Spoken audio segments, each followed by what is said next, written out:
ఆకాశవాణి నిజామాబాద్ కేంద్రం. మీరు వింటున్నారు ఆకాశవాణి నిజామాబాద్ కేంద్రం అందిస్తున్న కార్యక్రమాలు.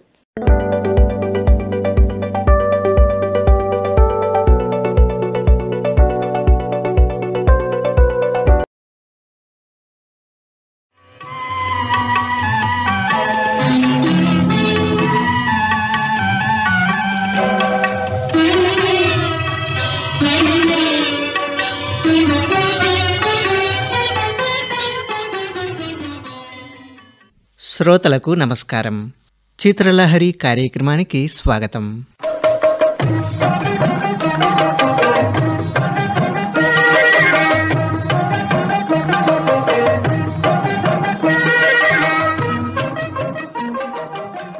ఈ వారం చిత్రలహరి కార్యక్రమంలో అలరించబోతున్న చిత్రం పెదరాయుడు.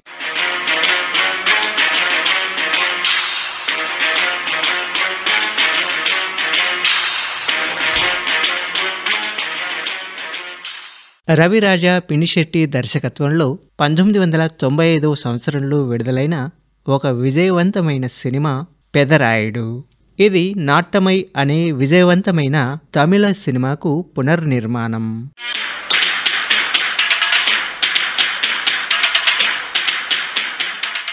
ఈ చిత్రానికి దర్శకత్వం రవిరాజా పినిశెట్టి, కథ కెఎస్ రవికుమార్, మాటలు జి సత్యమూర్తి, నిర్మాణ సంస్థ శ్రీ లక్ష్మీ ప్రసన్న పిక్చర్స్, నిర్మాత మోహన్ బాబు. సినిమా విడుదలైన తేదీ 1995 జూన్ 15. ఈ చిత్రంలో తారాగణం పెదరాయుడుగా మరియు రాజాగా మోహన్ బాబు ద్విపాత్రాభినయం చేశారు. పాపారాయుడుగా రజనీకాంత్ అతిథి పాత్రలో నటించారు. భారతిగా సౌందర్య, లక్ష్మిగా భానుప్రియ, భూపతిగా ఆనందరాజ్, భారతి తండ్రిగా కైకాల సత్యనారాయణ, పాపారాయుడు చెల్లెలిగా జయంతి, పాపారాయుడు బావమర్దిగా చలపతిరావు, పాఠశాల ఉపాధ్యాయురాలిగా శుభశ్రీ, పెదరాయుడి రెండవ తమ్ముడిగా రవీంద్రగా రాజా రవీంద్ర, ఇంకా బ్రహ్మానందం, బాబుమోహన్, మాస్టర్ మహేంద్రన్ నటించారు.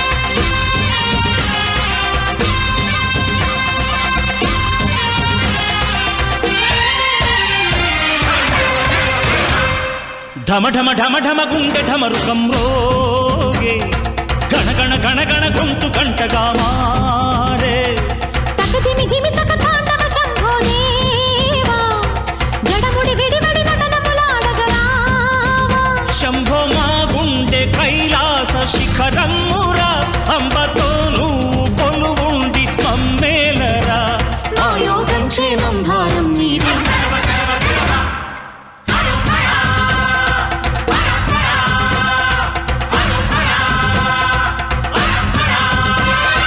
ఢమ ఢమ ఢమ ఢమ గుండె ఢమరుకం రోగే, గణ గణ గణ గణ గొంతు గంటగా మారే. ఉత్తమ కుటుంబ కథా చిత్రంగా మరియు న్యాయం, ధర్మం విలువలను చాటి చెప్పే పెదరాయుడు చిత్రకథ ఏమిటో ఒక్కసారి తెలుసుకుందాం రండి.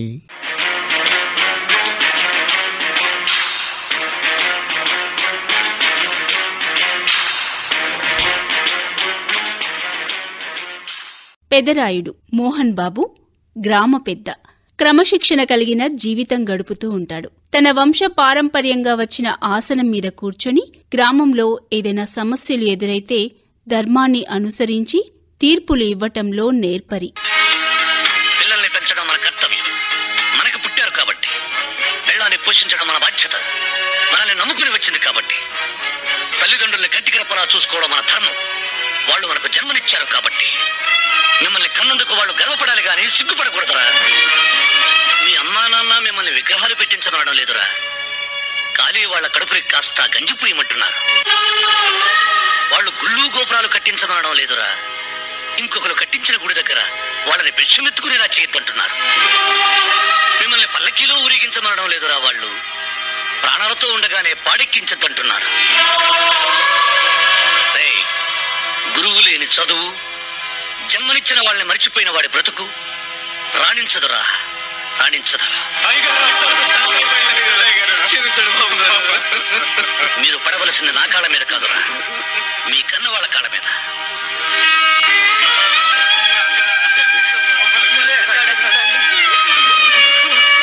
చూశారా, మీ తప్పుడు ప్రవర్తనతో వాళ్ళనెంత చిన్నబుచ్చినా మిమ్మల్ని క్షమించగలిగే పెద్ద మనసురా కన్నవాళ్ళది. ఇప్పటికైనా బుద్ధి తెచ్చుకొని పోయే వరకు వాళ్ళిద్దరినీ పువ్వుల్లో పెట్టుకుని ఏ లోటు లేకుండా చూసుకోండి. ఇది గ్రామ పెద్దగా ఈ పెదరాయుడి తీర్పు.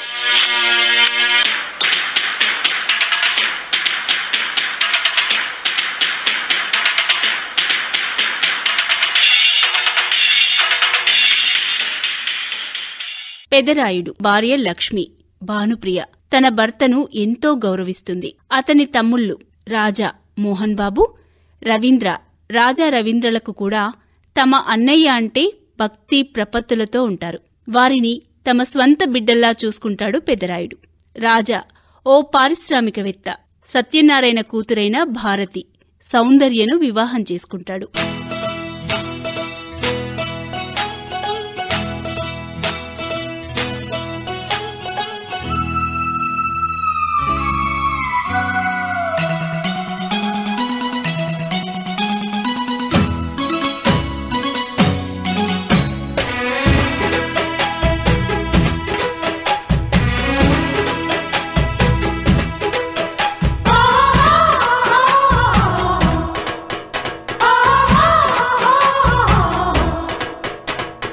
అబ్బదాని సోకు చూసి వచ్చా వచ్చా, దాని ఉబ్బరాల జబ్బ షేపు మెచ్చా మెచ్చా. బుచ్చిగాడి జోరు చూసి వచ్చా వచ్చా, గుండు మల్లె పూల మాల గుచ్చి తెచ్చా తెచ్చా. అందమంతా అందితే అచ్చా అచ్చా, సంబరంగా చెయ్యనా కిచ్చంగిచ్చా. ఓయప్ప ఆ గీర చూసి ముందుకొచ్చా.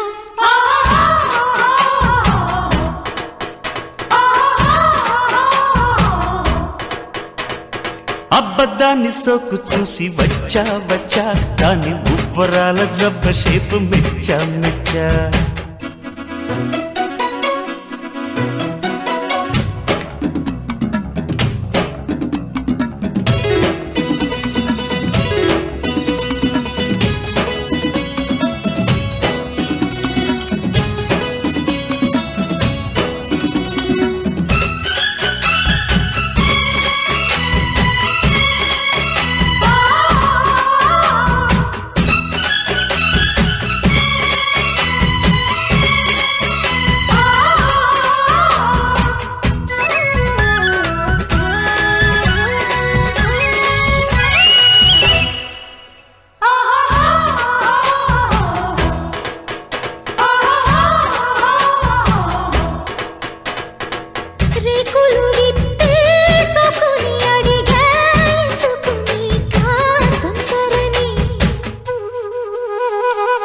సాకులు చెప్పే సిగ్గుని అడిగా, మూసిన తలుపులు తెరవమని.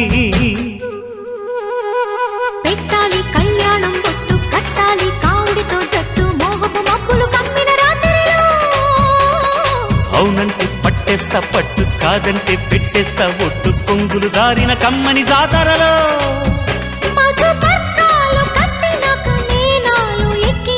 చూపులన్నీ గుచ్చుకుంటే ఎంత హాయో.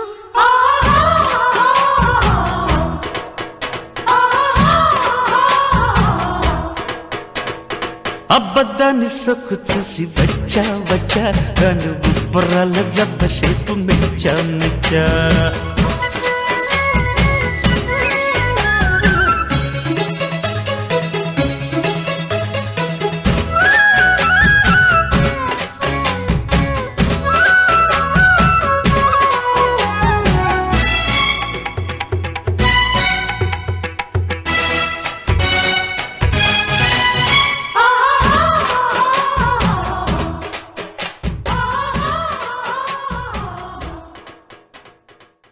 భారతికి తన భర్త అన్నకు అణిగిమణిగి ఉండటం నచ్చదు. అలాగే పెదరాయుడంటే లెక్క చేయకుండా ఉంటుంది. కొన్ని సంఘటనల కారణంగా అతని గొప్పతనాన్ని తెలుసుకుని గౌరవించటం మొదలుపెడుతుంది. రవీంద్ర తన మావయ్య భూపతి కూతురిని ప్రేమిస్తూ ఉంటాడు. గతంలో పెదరాయుడి తండ్రి అయిన పాపారాయుడు తన చెల్లెలు కొడుకు అయిన భూపతి తన సేవకుడి కూతురుని మానభంగం చేస్తే తన బంధువు అని కూడా చూడకుండా ఆమెతో బలవంతంగా పెళ్లి జరిపిస్తాడు. ఏ చేతులతో అయితే ఆ అమ్మాయి జీవితాన్ని నాశనం చేశావో అదే చేతులతో ఆ అమ్మాయి మెళ్ళలో తాళి కట్టి కొత్త జీవితాన్ని ఇవ్వు. ఇదే ఈ పాపారాయుడు తీర్పు. పాపారాయుడు, నీ తీర్పు మార్చు. అయినా ఇలాంటి అలగాజనంతో ఆడుకోవటం మాలాంటి జమీందారులకు మామూలే. నేను నీ చెల్లెలు భర్తని, వీడు మాకు పుట్టిన బిడ్డ. కాస్త ముందు వెనక ఆలోచించి తీర్పు ఇవ్వడం నేర్చుకో. ఆపరా ఆపరా ఆపరా ఆపరా ఆపరా ఆపరా. అంతకు మించి ఒక్క మాట ఎక్కువ మాట్లాడితే నీ నాలుక చీరేస్తాను. నా కళ్ళల్లోకి సూటిగా చూసి మాట్లాడడానికి భయపడే నువ్వు నా తీర్పుకి ఎదురు చెప్తావా? ప్రాణాలు తీస్తాను. బంధాలు బంధుత్వాలు కాదు నాకు కావలసింది. నాకు కావలసింది నీతి, న్యాయం, ధర్మం. పుట్టిన పుట్టుక కాదురా ముఖ్యం. నాకు ముఖ్యం జరిగిన అన్యాయం, జరగాల్సిన న్యాయం. తీరా తాళి కట్టరా వెళ్ళి. అప్పరాయుడు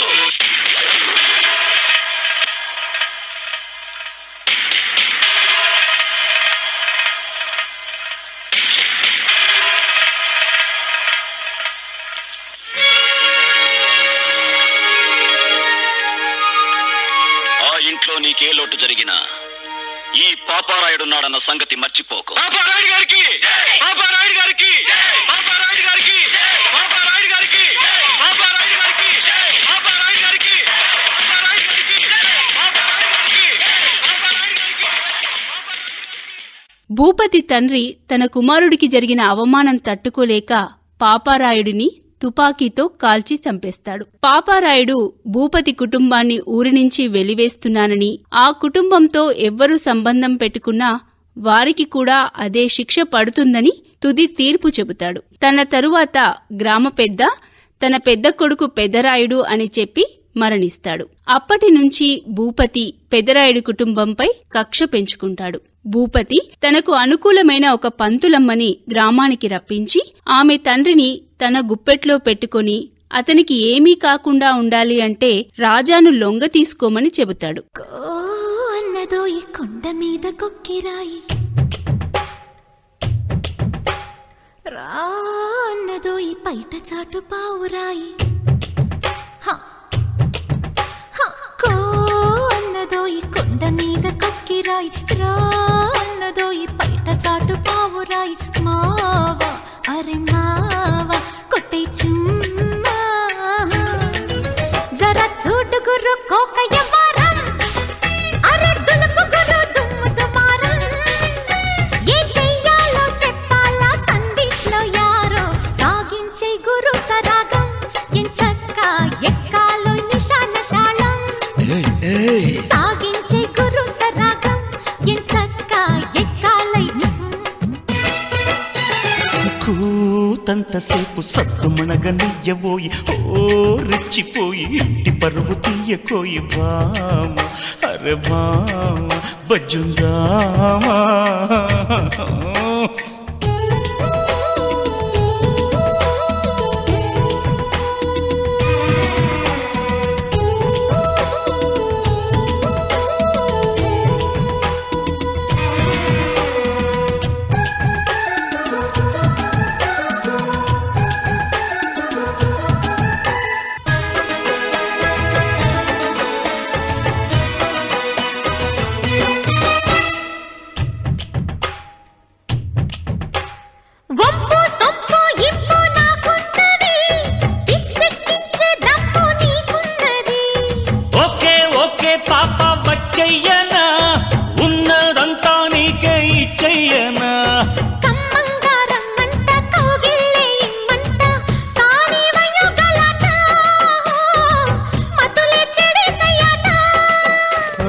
ఉబి కింద ఉబలాటం పరువాల బులపాటం, చెబుతాలే ఒడిపాఠం పాపాయమ్మో. అన్నదో ఈ కొండ మీద కొక్కిరాయి రా అన్నదోయి బయట చాటు పావురాయి మావా చెల్లో బావ కొట్టై చుమ్మా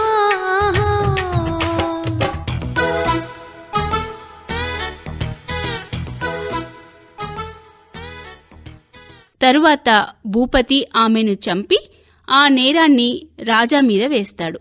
పెదరాయుడు తన తమ్ముడికి 10 సంవత్సరాలు గ్రామ బహిష్కరణ శిక్ష విధిస్తాడు. తన కూతురు రవీంద్రను ప్రేమిస్తుంది అన్న నిజం తెలుసుకున్న భూపతి అతన్ని చంపాలని చూస్తాడు. రాజా అతన్ని కాపాడతాడు. అప్పుడే గర్భవతిగా ఉన్న భారతి ఆ విషయం చెప్పటానికి పెదరాయుడు దగ్గరికి వెళుతుంది. నన్ను ఆశీర్వదించండి బావగారు.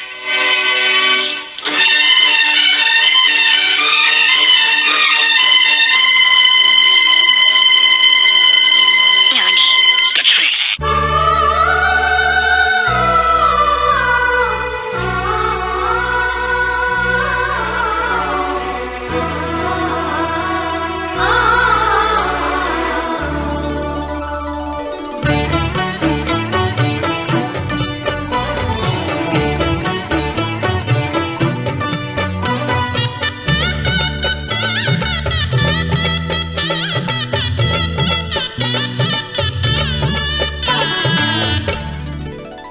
కదిలే కాలమా కాసేపు ఆగవమ్మా జరిగే వేడుక కళ్ళార చూడవమ్మా పేగే కదలగా సీమంతమాయలే ప్రేమ దేవతకు నేడే కదిలే కాలమా కాసేపు ఆగవమ్మా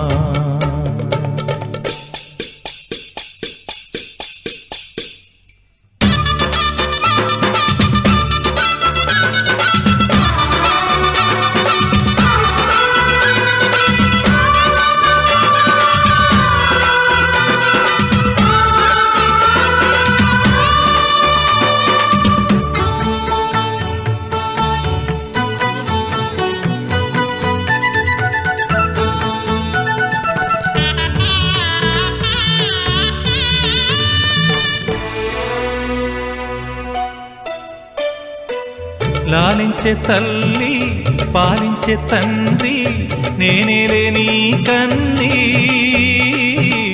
కానున్న అమ్మ నీ కంటి చెమ్మ నే చూడలేనమ్మా కన్నీళ్లలో చలికాడినే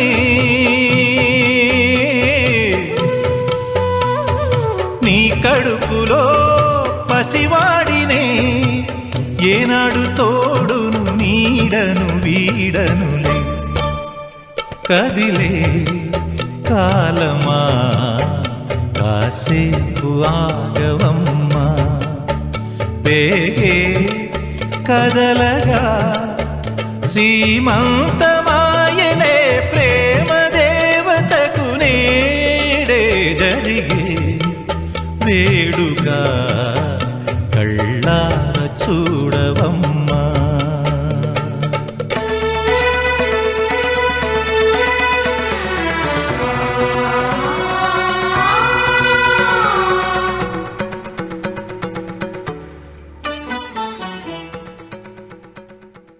రాజా భూపతి మీద పగ తీర్చుకోవాలని బయలుదేరుతాడు. కాని భూపతి తల్లి కుమారుణ్ణి చంపి పెదరాయుడి దగ్గరకు వెళ్లి అసలు నిజాన్ని వెల్లడిస్తుంది. పంతులమ్మని చంపింది రాజా కాదని, భూపతే ఆ నేరం చేసి రాజాని అందులో ఇరికించాడని చెబుతుంది. తన తీర్పు తప్పు అయినందుకు చింతిస్తూ పెదరాయుడు మరణిస్తాడు.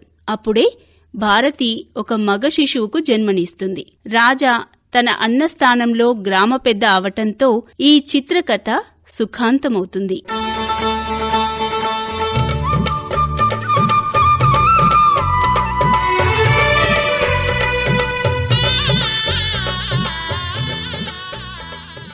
ఈ చిత్రంలోని ఎన్నో చక్కని డైలాగులు ప్రేక్షకులను అలరించడమే కాకుండా మంచి సందేశాన్ని ఇచ్చాయి. ఈ చిత్రంలోని సన్నివేశాలు ఇప్పటికీ ప్రేక్షక శ్రోతల మనసుల్లో చెరగని ముద్రగా నిలిచిపోయాయి. రాజా, అసలు భార్య భార్య అంటే ఏమిటో, ఆవిడ విలువేంటో తెలిసిన వాడివైతే అంత తేలిగ్గా నిర్ణయం తీసుకునేవాడివి కాదు. మనకేదైనా జరిగితే తల్లి ఏడవడం, తల్లికి ఏమైనా జరిగితే మనం బాధపడడంలో ఆశ్చర్యం లేదురా. ఎందుకంటే ఒకే రక్తం పంచుకు పుట్టిన వాళ్ళం కాబట్టి ఆ బంధం బాధ ఉంటాయి. కానీ ఎక్కడో పుట్టి ఎక్కడో పెరిగి పెళ్లి అనే 2 అక్షరాలతో మన ఇంట్లోకి అడుగుపెట్టి సర్వం మనకు అర్పించి సర్వస్వం మనమే అనుకుని మనకేదైనా జరిగితే విలవిల్లాడిపోతుంది. అదేరా భార్య అంటే. కంప్యూటర్ కాలంలో కూడా కట్టిన తాళికి ఇంకా విలువ ఉందంటే ఆ గొప్పతనం కట్టిన వాడిది కాదురా, కట్టించుకున్న ఆమెది. ఎందుకంటే ఆ పసుపు తాడుతో నువ్వు వేసిన 3 ముళ్ళకి తన జీవితాంతం కట్టుబడి ఉంటుంది కాబట్టి. భార్య అంటే నిప్పు లాంటిది. దాని విలువ తెలిసి మసలుకుంటే దీపమై జీవితాంతం వెలుగునిస్తుంది. అశ్రద్ధ చేసిన రోజున అగ్ని జ్వాలై నిన్ను నీ కుటుంబాన్ని కూడా దహిస్తుంది. అంత శక్తి కలదరా భార్య అంటే. నన్ను క్షమించన్నయ్యా. ఆచార్య గారు, అయ్యా మొత్తం దస్తావేజులు పట్టండి. అలాగేనండి. అమ్మా భారతి, బయటెన్నో సమస్యలతో సతమతమై ఇంటికొచ్చిన భర్తకి భార్య సేద తీర్చాలి గాని సమస్య కాకూడదు. ఎండలో తిరిగొచ్చిన భర్తకు భార్య చల్లటి నీడవ్వాలి గాని వేడిసెగ కాకూడదు. అదేనమ్మా భార్య అంటే. ఆకలిలో అమ్మగా, అనురాగంలో చెల్లిగా, అభిమానంలో తమ్ముడిగా, ఆవేశంలో స్నేహితుడిగా వెనకుండి ముందుకు నడిపించేదనమ్మా భార్య. అయ్యా, ఇవిగోనండి పత్రాలు.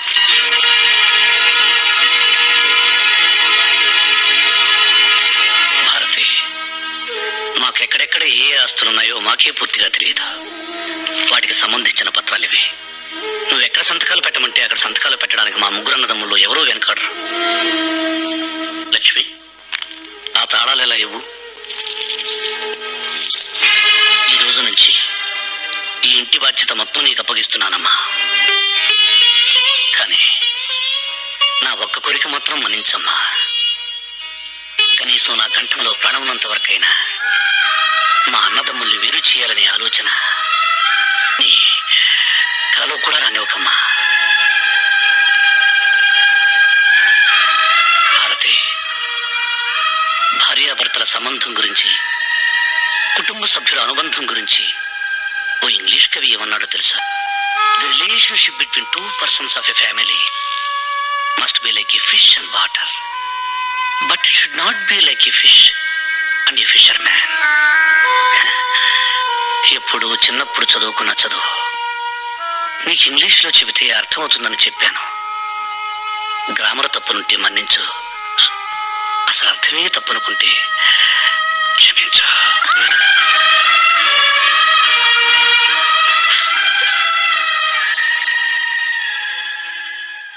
ఇక ఈ సినిమా నిర్మాణ విశేషాలు కూడా ఒక్కసారి తెలుసుకుందాం. 1994 సంవత్సరంలో శరత్ కుమార్ కథానాయకుడిగా తమిళంలో వచ్చిన నట్టమై మంచి విజయాన్ని సాధించింది. రజనీకాంత్ ఈ సినిమాను చూసి మోహన్ బాబుకు ఫోన్ చేసి ఈ చిత్రాన్ని చూడమన్నాడు. ఈ కథను తెలుగులో తెరకెక్కిస్తే మంచి విజయాన్ని సాధిస్తుందని తన అభిప్రాయాన్ని చెప్పాడు. మోహన్ బాబు వెంటనే ఆ చిత్రానికి హక్కులు కొనుగోలు చేశాడు. అంతకు మునుపు మోహన్ బాబు, రవిరాజా పినిశెట్టి కాంబినేషన్లో ఎం ధర్మరాజు ఎంఏ అనే చిత్రం వచ్చి ఉంది.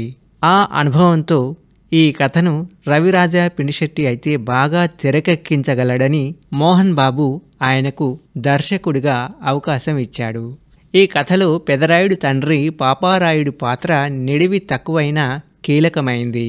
అయితే కథకు ఆయువు పట్టులాంటిది. మోహన్ బాబు కాపీ హక్కులు కొనుగోలు చేయగానే రజనీకాంత్ తాను ఆ పాత్ర చేస్తానని తెలిపాడు. నిడివి తక్కువైందని మోహన్ బాబు సందేహించినా రజనీ పట్టుపట్టాడు. ఈ పాత్రకు రజనీకాంత్ ఎలాంటి పారితోషికం తీసుకోలేదు.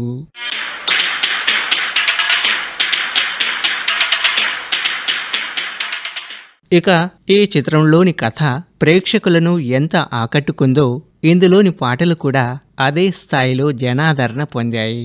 పాటలకు సాహిత్యం అందించిన వారు భువనచంద్ర, సాయి శ్రీహర్ష, సామవేదం షణ్ముఖ శర్మ. పాటలు ఆలపించిన గాయని గాయకులు ఎస్పి బాలసుబ్రహ్మణ్యం, జేసుదాస్, చిత్ర. ఈ సినిమాకు కోటి స్వరకల్పన శ్రోతలను మంత్రముగ్ధులను చేశాయి.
అప్పట్లో ఈ సినిమా 200 రోజుల వేడుక కార్యక్రమానికి సీనియర్ ఎన్టీఆర్ అతిథిగా పాల్గొన్నారు.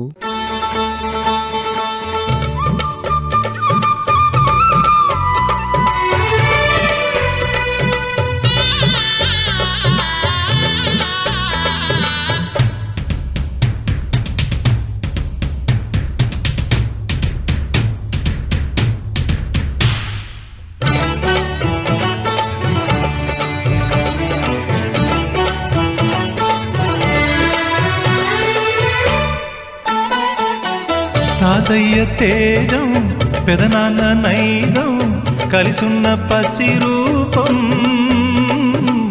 నీరాణితనము, నారాచ గుణము, ఒకటైన చిరుదీపం, పెరిగేనులే నాంసము,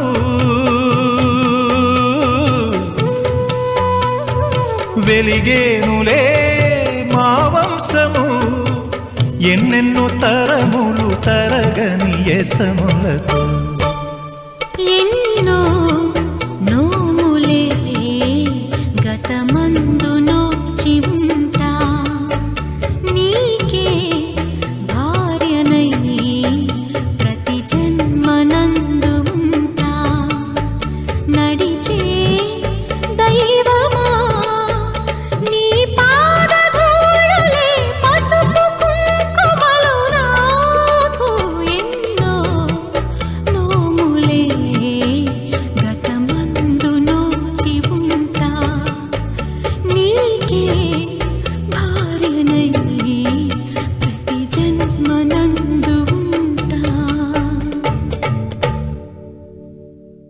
ఇది ఈనాటి చిత్రలహరి. వచ్చే వారం మరో ఆణిముత్యం లాంటి చిత్రంతో మిమ్మల్ని అలరిస్తుంది చిత్రలహరి కార్యక్రమం.